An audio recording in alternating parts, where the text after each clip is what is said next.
Student, new light की online class में आपका स्वागत है। पिछले लेक्चर में हम लोगों ने पढ़ा सिंधु घाटी सभ्यता के संबंध में। तो नेक्स्ट जो ये लेक्चर है इसमें डिस्कस किया जाएगा आर्य संस्कृति, वैदिक सभ्यता के बारे में। पिछले लेक्चर में जिस तरह से हम लोगों ने पढ़ा कि सिंधु घाटी सभ्यता किस तरह से नगरीय सभ्यता थी और इसका धीरे धीरे इसका पतन हो गया।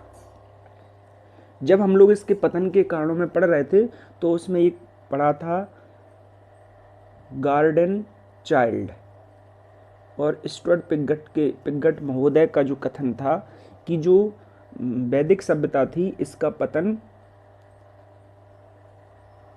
आर्यों ने आक्रमण करके कर दिया। तो इस तरह से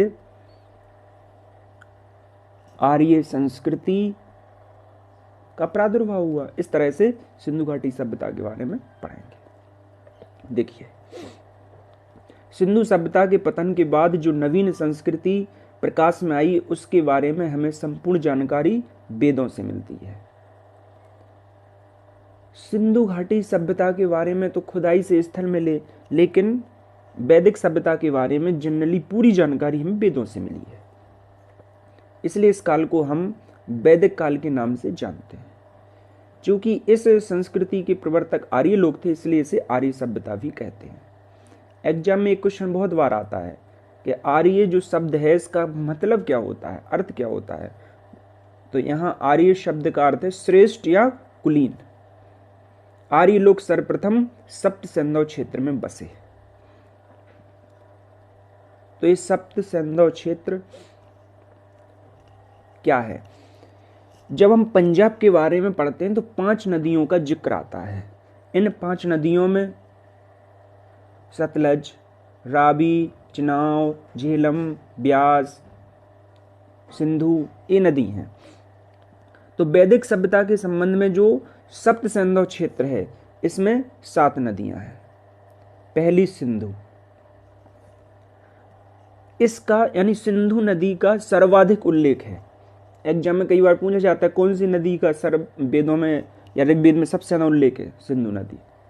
सरस्वती को सबसे पवित्र नदी माना गया, तो ये दूसरी नदी हो गई। तीसरी है सतलज, इसको उस समय के बारे में लिखा गया सुतुद्री वेदों में। तो सिंधु, सरस्वती, सुतुद्री, परशुणवी, रावी। नेक्स्ट अस्कनी, इस चिनाब नदी को बोलते थे उस समय। बितस्ता, झेलम, बिपाशा, ब्यास। तो इस तरह से 7 नदियां हैं। सिंधु, सरस्वती, सुतुद्री, परशुणवी, अस्किनी, बितस्ता, बिपाशा ये नदी हैं। और इनको उस समय जो आज कहते हैं कुछ और, उस समय कुछ और कहते थे। इस तरह से सब सिंधु क्षेत्र है। अभी आप पढ़ेंगे परशुणवी रावी नदी के किनारे एक दासराग युद्ध हुआ था, तो इसके संबंध में भी आगे पढ़ाया जाएगा। इस तरह से चलिए, तो सप्त सिंधु क्षेत्र हो गया। तो इसका कारण था, अच्छा, इस सप्त सिंधु क्षेत्र नदियों के किनारे ही आर्य क्यों बसे? सिंधु घाटी सभ्यता के बारे में भी देखा कि जनरली इस जो सभ्यता का केंद्र बिंदु था या क्षेत्र था वो नदी घाटी के आसपास था, पर उसका नाम भी रख दिया गया सिंधु घाटी सभ्यता। इस तरह से तो इसका कारण था सभ्यता के आरंभिक दौर में पानी की महत्व। पानी का महत्व बहुत ज्यादा होता है। आज देखते हैं किसी नदी के किनारे शहर बस जाते हैं, किसी इंडस्ट्री के आसपास, जैसे जमशेदपुर इंडस्ट्री के आसपास क्षेत्र बस जाते हैं। अगर कोई हाईवे निकला हो तो हाईवे के किनारे गांव बस जाते या शहर बस जाते। इस तरह से उस समय पानी का महत्व देखते हुए इस तरह से किया जाता था कि पानी के लिए परेशान ना होना पड़े। अच्छा, अब आर्यों के मूल निवास के संबंध में विद्वानों में मतभेद है। कई विद्वानों ने अलग अलग मत दिए, जिसमें दयानंद सरस्वती ने बताया तिब्बत। बाल गंगाधर तिलक ने कहा है कि ये उत्तरी ध्रुव से आए थे। ये बाल गंगाधर तिलक ने जो बताया है इसके बारे में एग्जाम में आता है। इनकी जो पुस्तक थी उसके बारे में भी आता है, Arctic home of Vedas. Germany के मैक्स मूलर ने इन्होंने बताया कि मध्य एशिया से आर्य आए हैं। तो जो बाल गंगाधर तिलक ने ये बताया कि उत्तरी ध्रुव से आए हैं, ये इसलिए भी जिक्र होता है क्योंकि इस पुस्तक में जो गोधूली का समय है यानी या सूर्योदय का समय लंबा बताया गया, और ये जनरली कहाँ हो सकता है, उत्तरी ध्रुव पर। अच्छा, ऋग्वेद एवं अवेस्ता एक जो ईरानी भाषा का प्राचीनतम ग्रंथ है, भाषा की दृष्टि से इन दोनों में समानता है। इससे ये पता भी चलता है कि ईरान से आए होंगे। अतः जान पड़ता है कि आर्यों का मूल निवास आल्पस पर्वत के पूर्वी क्षेत्र में जो यूरेशिया कहलाता है कहीं पर होगा। जो भी हो, लेकिन हमें जो आर्य लोग हैं वो विदेशी जान पड़ते हैं इस तरह से। अच्छा, एक चीज और बताई थी जब पिछले उस लेक्चर में थे कि जो हमें एक एशिया माइनर से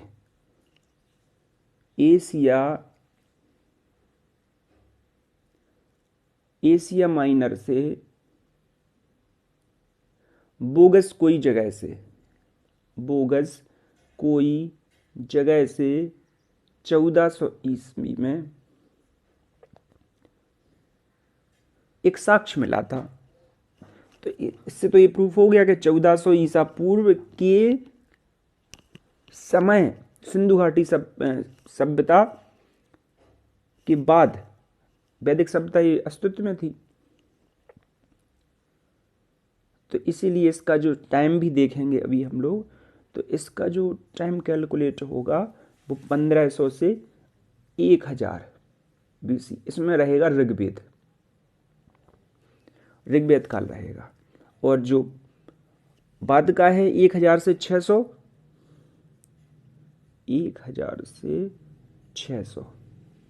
इसमें रहेगा उत्तर वैदिक काल। तो ये भी थोड़ा पढ़ेंगे। चलिए, जब हमें पूरी सभ्यता, वैदिक सभ्यता की जानकारी कहाँ से मिलती है? वेद से। तो वेद का अर्थ क्या है? आपुरुषे श्रुति नित्य, यानी वेदों की रचना किसी एक व्यक्ति द्वारा नहीं की गई, बल्कि इसको सुन सुन के या एक दूसरे से सुन के इसका एक तरह से, जैसे कई बार होता है कि एक कहानी है ना, इनने इसको सुनाई, उसने किसी और को सुनाई, इस तरह से धीरे धीरे इस तरह से क्रम चलता रहा। चलिए अब पढ़ते हैं ऋग्वेद के बारे में। ऋग्वेद में क्या है? स्तुति, प्रार्थना, श्लोक या मंत्र। इसमें 10 मंडल हैं, और जो ऋग्वेद इसमें सूक्त या ऋचाएं हैं लिखी हुई हैं। अच्छा देखिए, मंडल कितने इसमें? 10। अच्छा, तीसरे मंडल में किसका जिक्र है? विश्वामित्र, गायत्री मंत्र या सविता या सूर्य। ये एग्जाम में कई बार आता है कि गायत्री मंत्र कहाँ से लिया गया, तो वो गायत्री मंत्र स्पेशल सविता या सूर्य के लिए समर्पित है, और वो लिया गया है ऋग्वेद से, यानी ऋग्वेद में इसका जिक्र है, ऋग्वेद में लिखा हुआ है। 7वें मंडल में वशिष्ठ और सुदास दासराग युद्ध के बारे में लिखा हुआ है, और ये अभी बताया था रावी नदी के किनारे हुआ था, और रावी नदी को वेदों में क्या कहा गया है? परशुणवी। तो परशुणवी नदी के किनारे परशुणवी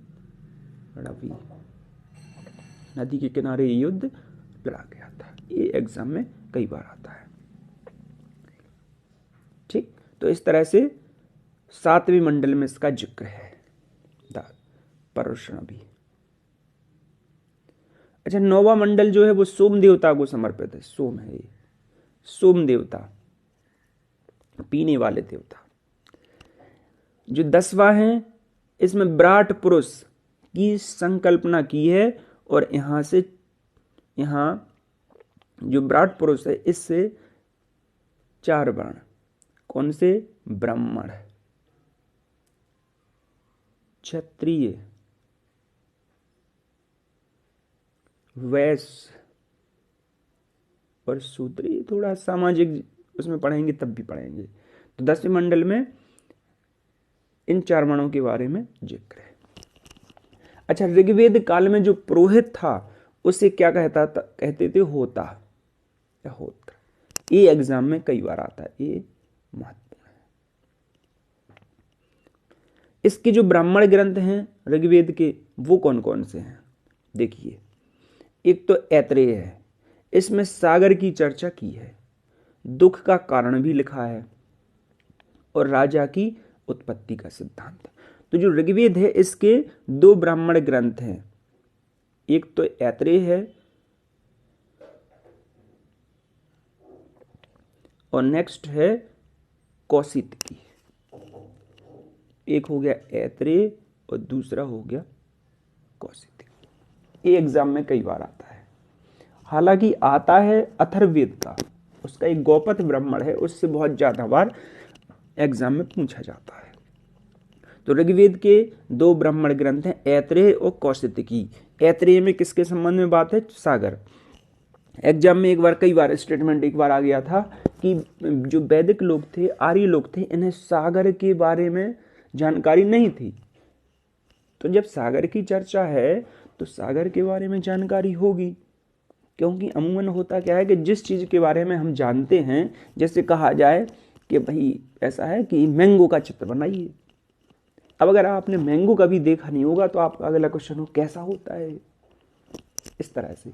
तो जब आप जानते होंगे तभी उसका बना पाएंगे, चित्र हो या कोई भी चीज हो, तब उसके बारे में आप सोच पाएंगे। और जब जानते ही नहीं है तो कहां से बनेगा।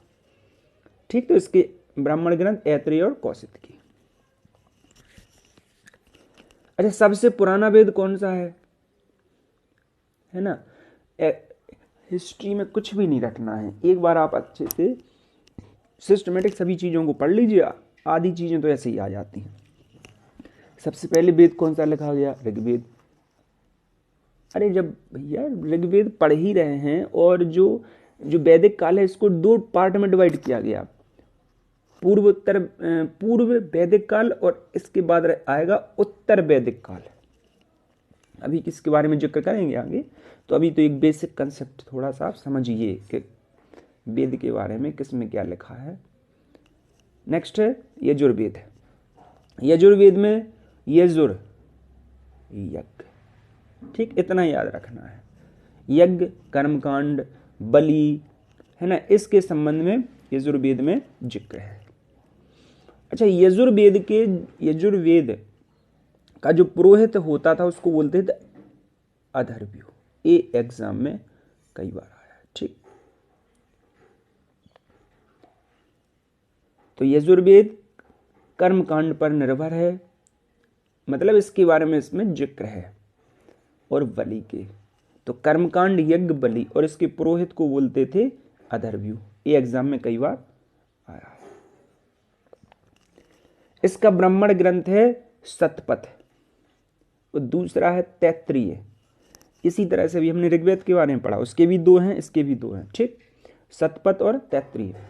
अच्छा, शतपथ में ही पति पत्नी का जो एक अर्धांगिनी वर्ड आता है पत्नी के लिए, वो जिक्र है। और इसमें राज्याभिषेक के बारे में भी है, अभी बाद में पढ़ेंगे कि जब राज्याभिषेक होता था तो राजसूय यज्ञ किया जाता था, है ना, और उससे पहले कुछ लोग अश्वमेध यज्ञ भी करते थे। इस तरह से जिक्र आएगा उत्तर वैदिक, क्योंकि यजुर्वेद इन सब चीजों का जिक्र ही उत्तर वैदिक काल में है। जो ऋग्वेदिक काल है वो पूर्ण रूप से ऋग्वेद पर ही डिपेंड है।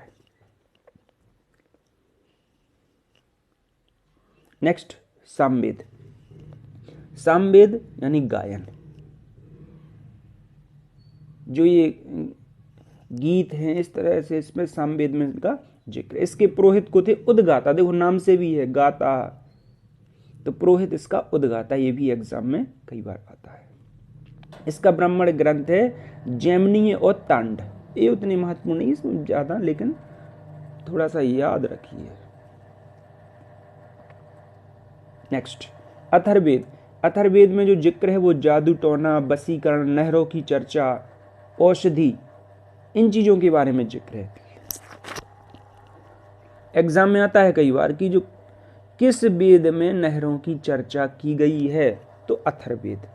अथर्ववेद जनरली जो आयुर्वेद आया बाद में, जो इसमें औषधि का भी जिक्र है, तो आयुर्वेद आया, है ना, जादू टोना, इसी चीजों का इसमें है। इसके पुरोहित को बोलते थे ब्रह्मा, और इसका ब्राह्मण ग्रंथ है गौपथ। और इसके बारे में जितना कहा जाए उतना कम है। एग्जाम में ये मैक्सिमम बार आता है। कौन सा? गौपथ। सीधा एग्जाम में आता है कि भैया गौपथ जो ब्राह्मण ग्रंथ है किसका भाग है, यानी किस वेद का है। अथर्ववेद एक बहुत बड़ा आता है। अच्छा, एग्जाम में ये भी कई बार आता है कि ये जो 4 वेद हैं इनमें कौन सा गद्य रूप में है और कौन सा पद्य रूप में है। ठीक, तो अब आज के बाद आप भूलेंगे नहीं। जब कोई कविता लिखते हैं तो उसमें बहुत ही सीक्वेंस आ जाता है, एक तरह से रस। जब पद्य रूप में लिखते हैं तब एक कहानी सुनाए आपको तो उतना इंटरेस्ट क्रिएट नहीं होगा, लेकिन वही कविता के रूप में है ना सामंजस्य करके थोड़ा सुना दिया जाए तो आपको बहुत मजा आ जाएगा। तो पद्य रूप में देखेंगे तो आर से ऋग्वेद, आर से हो गया ऋग्वेद, ए से का हुआ अथर्ववेद, एस से का हुआ सामवेद आ गया, और बचा कौन गद्य में, यजुर्वेद। क्लियर हो गया। तो ये एग्जाम में कई बार आता है कि कौन से वेद हैं गद्य रूप में हैं पद्य रूप में हैं, तो क्लियर हो गया। ठीक है, तो रस को याद रखना है, रस। अच्छा, कुछ उपनिषद भी लिखे गए। उपनिषद का मतलब होता है गुरु के समीप बैठना। उपनिषद का जो अर्थ होता है वो होता है गुरु के समीप बैठना। अब देखिए, गुरु जी के पास अगर बैठेंगे तो कुछ ना कुछ हमें ज्ञान ही मिलेगा। ठीक, तो इस तरह से उपनिषद में ज्ञान के बारे में ज्ञान का जिक्र किया गया है। अब एग्जाम में आ गया कि सब पुराना उपनिषद कौन सा है, तो कौन सा है, छांदोग्य। आश्रम व्यवस्था, 4 आश्रम होते हैं। उत्तर वैदिक काल में इसको डिटेल में पढ़ेंगे।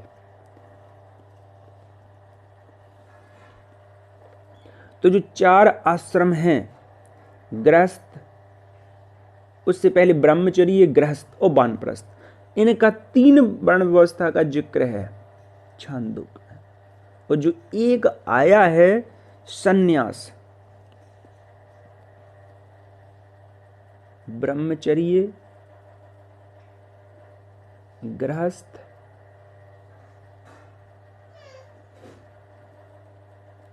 वानप्रस्थ, इन तीनों का जिक्र है छांदोग्य उपनिषद में। और जो सन्यास वर्ण है वो मिलेगा आपको अभी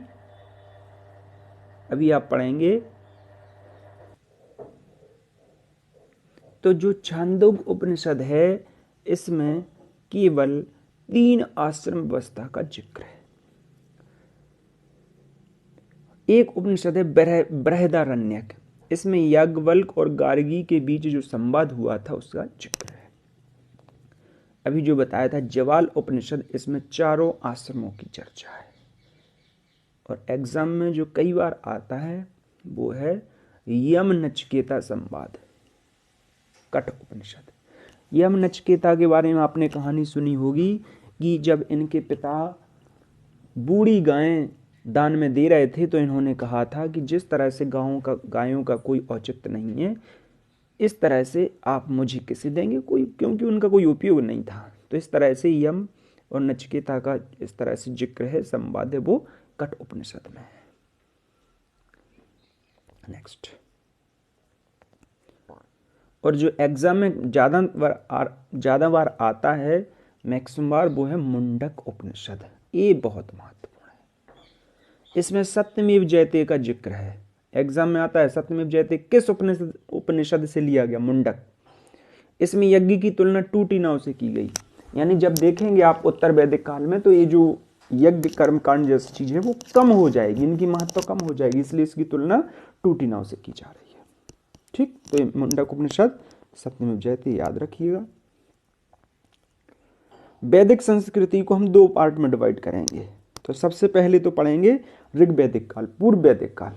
ये 1500 से 1000 ईसा पूर्व है, BC। और नेक्स्ट जो होगा वो होगा उत्तर वैदिक काल, 1000 से 600। तो अभी हमने ऋग्वेद के बारे में चर्चा कर ली है, तो इस तरह से कुछ थोड़ा राजनीतिक जीवन, सामाजिक जीवन इस तरह से और पढ़ लेते हैं। तो ऋग्वेद काल में आर्यों के 5 कबीले होने के कारण पंचजन भी कहा जाता है। ऋग्वेद कालीन समाज कबीलों के रूप में संगठित था। ऋग्वैदिक भारत का राजनीतिक ढांचा 5 भागों में विभाजित था। अच्छा, परिवार में सबसे जो छोटा होता है उसको बोलते हैं कुल, कुटुंब। जिस तरह से तो कुल से स्टार्टिंग होती है। कुल का जो प्रधान होता था वो होता था, या मुखिया, कुलप कहते थे उसको।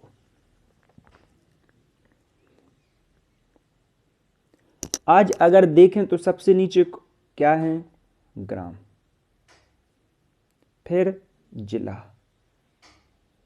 फिर सूबा, और फिर राष्ट्र या देश। इस तरह से जिक्र है। तो इसी तरह से उस समय के रिस्पेक्ट में देखें तो कुल सबसे पहले हो गया, यानी एक ही परिवार के लोगों का समूह। फिर होगा ग्राम, गांव। फिर कई गांव मिलके बनाएंगे विस, और कई जो विस बनाएंगे उसको बोल देंगे जन। बाद में यही हो जाएगा जनपद, और फिर बनेगा राष्ट्र। कुल का जो प्रधान हुआ उसको कुलप बोलते थे, गांव को मुखिया को बोलते थे ग्रामीणी, विस का विस्पति, और ये जो जन यानी इसको राजन भी बोल देते हैं। राष्ट्र अभी जो महाराज था, इस तरह से सम्राट, इस तरह से उपाधि होंगी, उस तरह से जिक्र होगा। तो राष्ट्र आमतौर पर छोटे छोटे राज्य होते थे जिनका प्रशासन राजन करता था। राजा का पद सामान्यतः वंशानुगत होता था, लेकिन कहीं कहीं चुने हुए राजा का भी जिक्र है। अभी जो बताया था कि ऋग्वेद के 7वें मंडल में राजा सुदास के बीच एक युद्ध का जिक्र है, जो कहाँ लड़ा गया था? रावी, प्रश्नवी नदी के किनारे हुआ था। तो राजनीतिक जीवन काफी कुछ जनतांत्रिक था। अच्छा, एक जिक्र आया सभा। सभा कुलीन लोगों की संस्था थी। तो सभा को जिस तरह से राज्य सभा होती है ऐसे याद रखना है। राज्यसभा में क्या होता है? कुछ लोग होते हैं, उनको नॉमिनेट किया जाता है जो अपने क्षेत्र में दक्ष होते हैं। तो इसी तरह से तो है, देखो, सभा कुलीन लोगों की संस्था है, याद रहेगा। अच्छा, एक है समिति, इसको आप याद रखिए, लोकसभा। लोकसभा में क्या होता है? इलेक्शन होता है, प्रत्यक्ष रूप से चुने हुए लोग जाते हैं। तो समिति केंद्रीय राजनीतिक संस्था थी, यह सामान्य जनता का प्रतिनिधित्व करती थी। अच्छा, लोकसभा से जिस तरह से प्रधानमंत्री चुना जाता है, तो उसी तरह से इसे राजा को चुनने व पदच्युत यानी पद से हटाने का अधिकार था। तो सभा राज्यसभा याद रखना है, समिति लोकसभा की तरह। तो इस तरह से 2 संस्थाएं थीं, जिक्र है दोनों संस्थाओं का, सभा और समिति। तो राजा को अगर हटाना है, चुनना है, ये काम करेगी समिति, एक तरह से लोकसभा। पुरोहित राजा का मुख्य सहायक होता था। अच्छा, एक जिक्र और थोड़ा सा, वाज्रपति जो गोचर भूमि का प्रमुख होता था उसको बोलते थे वाज्रपति। सामाजिक जीवन, परिवार समाज की इकाई होती थी। ऋग्वेद कालीन समाज पितृसत्तात्मक था, संयुक्त परिवार प्रथा थी। ऋग्वेद का जो 10वां मंडल है, अभी स्टार्टिंग में हमने सब बताया था, ठीक। इसको जो हमने स्टार्टिंग बता दिया, उससे हम सामाजिक व्यवस्था, राजनीतिक व्यवस्था, आर्थिक व्यवस्था किस तरह से क्रिएट करेंगे, किस तरह से समझेंगे, इसी चीज का जिक्र किया जा रहा। तो ब्राह्मण महापुरुष के मुख से जो ब्राह्मण हैं उस महापुरुष के मुख से जो निकले उसको ब्राह्मण, क्षत्रिय भुजाओं से निकले, वैश्य जंघाओं से निकले, शूद्र पैरों से निकले। इस तरह से व्यवसाय के आधार पर समाज का वर्गीकरण था। अभी आप देखेंगे कि ये जो है कर्म के आधार पर, उत्तर वैदिक काल में यही विभाजन हो जाएगा जन्म के आधार पर। जिस तरह से ये जो वर्गीकरण है, अगर एक ही परिवार के लोग अलग अलग बन सकते थे, यानी कोई उनमें एक ब्राह्मण है एक भाई तो एक क्षत्रिय हो सकता था, तीसरा भाई वैश्य भी हो सकता था। इस तरह की विविधताएं थीं। मतलब इस तरह से इतना अच्छा सामाजिक जीवन था वैदिक काल में। जब आप पढ़ेंगे तो ये भी देखेंगे जो महिलाओं की दशा है वो सबसे अच्छी अगर अभी तक रही तो वैदिक काल में ही रही। वैदिक काल के बाद धीरे धीरे उसमें कमी, एक तरह से व्यवस्था गड़बड़ाती गई। देखिए, बाल विवाह पर्दा प्रथा की परिपाटी नहीं थी। विवाह के लिए वर्ण की भी स्वतंत्रता थी। विधवा अपने मृतक पति के छोटे भाई से विवाह कर सकती थी। इस तरह से जो सती प्रथा वाला जिक्र है ये नहीं था। समाज में स्त्रियों की दशा अच्छी थी। उन्हें राजनीतिक एवं धार्मिक क्षेत्र में भाग लेने का अधिकार था। जब इतना अधिकार मिलेगा तो वो भी अच्छी बात है कि महिलाओं की दशा अच्छी होगी। पढ़ने लिखने में भी आगे रहती थी। अनेक महिला आपाला, घोषा, गार्गी, लोपामुद्रा, अनेक विदेशी महिलाओं का जिक्र इसमें मिलता है। आर्थिक जीवन में देखिए, ऋग्वेद काल में आर्थिक जनजीवन कृषि और पशुपालन, वाणिज्य, व्यापार पर निर्भर था। स्टार्टिंग में जब हम पाषाण युग के बारे में बताया था तो उसमें बताया था कि किस तरह से सबसे पहले पशुपालन आया था, है ना। जो आदि मानव था, जो जिंगा लाला करता था, किस तरह से पहले उसने पशुपालन शुरू किया, फिर इसके बाद कृषि की। तो ऋग्वेद काल में जब देखेंगे तो स्टार्टिंग में जो ऋग्वेद काल है इसमें पशुपालन मुख्य रहेगा। मुख्य रूप से ये चीजें रहेंगी लेकिन पशुपालन मुख्य रहेगा। और जब उत्तर वैदिक काल पढ़ेंगे तो उसमें कृषि मेन रहेगी। तो अतः इनका जीवन ग्रामीण था। इस काल में सबसे ज्यादा जो पालतू पशु था वो गाय, उसे द्रुकूम कहा जाता, उत्तम धन। इसका प्रयोग मुद्रा के रूप में भी किया जाता था। ये एग्जाम में कई बार आता है। ठीक, गाय का प्रयोग मुद्रा के रूप में किया जाता था, देखो यहाँ। ठीक, और चलो, पशुपालन मुख्य व्यवसाय होने का नियम पूर्वक राजस्व नहीं लिया जाता था, जिसे बलि कहते थे। अभी आप ये पढ़ेंगे कि इधर जो बलि है वो ऐच्छिक है, बाद में धीरे धीरे जो राजा लेते थे वो फिर इसके बाद एक तरह से जबरदस्ती लेंगे, अभी तो स्वेच्छा से है। चरागाह को बोलते थे गव्यति, गोबर की खाद को बोलते थे करीस, बैल को वृषभ, कुएं को अवत और गाय को अघन्या। ये एग्जाम में कई बार आता था कि किस जानवर को अघन्या यानी गाय एवं बकरी को अजा कहा जाता था। ये इतना याद रहेगा, लेकिन इसको याद रखना है। ऋग्वेद काल में तांबे का इस्तेमाल होता था। ये तो सिंधु घाटी सभ्यता में भी होता था। इसके लिए अयस शब्द का हुआ। अब बाद में जब लोहे का जिक्र होगा तो लोहे को कहेंगे फिर श्याम अयस, तांबे को कहने लगेंगे लोहित अयस। ये बाद में आएगा, ये आएगा उत्तर वैदिक काल में।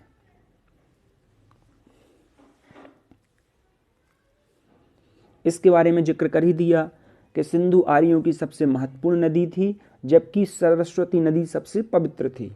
ऋग्वेद में सरस्वती को माते तमा, देवी तमा, नदी तमा, ये एग्जाम में कई बार आया है। अभी ये बाद में सरस्वती विद्या की देवी बन जाएंगी। ऋग्वेद में यमुना का 3 बार जिक्र आया है, गंगा का 1 बार आया है। जब आप देखेंगे तो पहले जब पूरब की ओर बढ़ेंगे आप तो पहले यमुना मिलेगी, फिर गंगा मिलेगी, इस तरह से। बाद में इलाहाबाद में इस तरह से मिल जाती है, जिक्र पढ़ेंगे तो इस तरह से सबसे पहले यमुना नदी आएगी।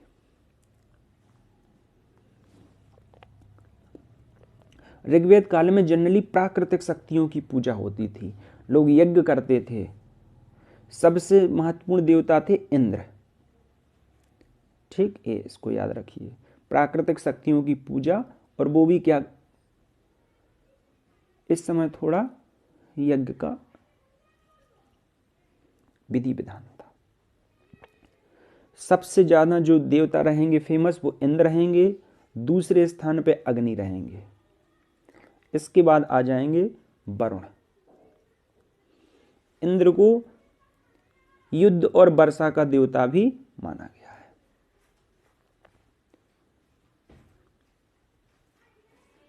ऋग्वेद में एक जो महत्वपूर्ण है ये ऋत था। ठीक, ये एग्जाम में कई बार आता था कि ऋत क्या था। नैतिक नियम जो होते हैं तो सैद्धांतिक मान्यताओं की ओर जो संकेत करते हैं। ऋत की व्याख्या सृष्टि की नियमितता, भौतिक एवं नैतिक व्यवस्था आदि रूप में की गई। ऋत के द्वारा लोगों को गायें, जल, उनका भोजन, भौतिक समृद्धि, जीवन यापन के अन्य साधन प्राप्त होते हैं। वरुण को कहा गया है ऋतस्य गोपा, यानी ऋत का संरक्षक करने वाला। तो इसके आदेशों का अगर उल्लंघन होगा तो इसमें उस तरह से आक्रोश भी वर्णन किया गया कि इन चीजों का उल्लंघन नहीं होना चाहिए। अच्छा, उस समय अधिकारियों को रत्नी कहते थे, अपराधियों को जो पकड़ते थे उन्हें उग्र कहते थे। और ये थोड़ा आपके जानकारी के लिए, लेकिन इसको रटना नहीं है।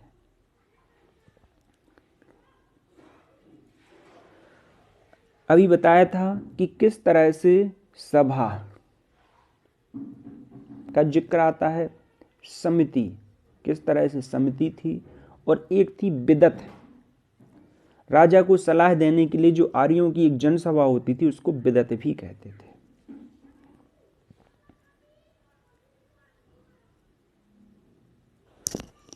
सभा, समिति, बिदत। तो इस तरह से हम लोगों ने वैदिक काल के बारे में पढ़ा। अच्छा, मैं एक चीज और बताना चाहता हूं कि जब आप लोग वीडियो देखें तो स्टार्टिंग से लेकर लास्ट तक देखें, है ना। कुछ लोग इस थोड़ा, क्योंकि जिन लोगों ने पढ़ा है उनका रिवीजन हो जाएगा और जिन लोगों ने पढ़ा नहीं है उन्हें काफ़ी कुछ जानकारी मिलेगी। अच्छा, एक चीज़ और, अगर आपको अच्छा लगे तो वीडियो लाइक कर दीजिए। अगर लगे कि नहीं है इसमें तो इम्प्रूवमेंट की ज़रूरत है तो वो भी लिख दीजिए, लिख सकते हैं आप कमेंट में। इससे क्या है कि स्टूडेंट और टीचर दोनों को ही अच्छा लगेगा, क्योंकि आलोचना कोई बुरी चीज़ नहीं है। अगर आप कह रहे हैं कि हाँ सर ने, गुरुजी ने सही नहीं पढ़ाया तो कोई दिक्कत नहीं है, ठीक है। नेक्स्ट जो वीडियो होगा या कुल मिला के दोनों चीज़ों में इन्हेंसमेंट होगा, इन्हेंसमेंट के लिए ज़रूरी है।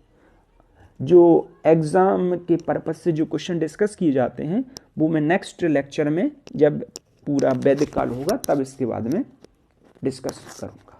आज के लिए इतना ही। उम्मीद करता हूँ कि आज की जो क्लास है वो आपके लिए उपयोगी सिद्ध होगी।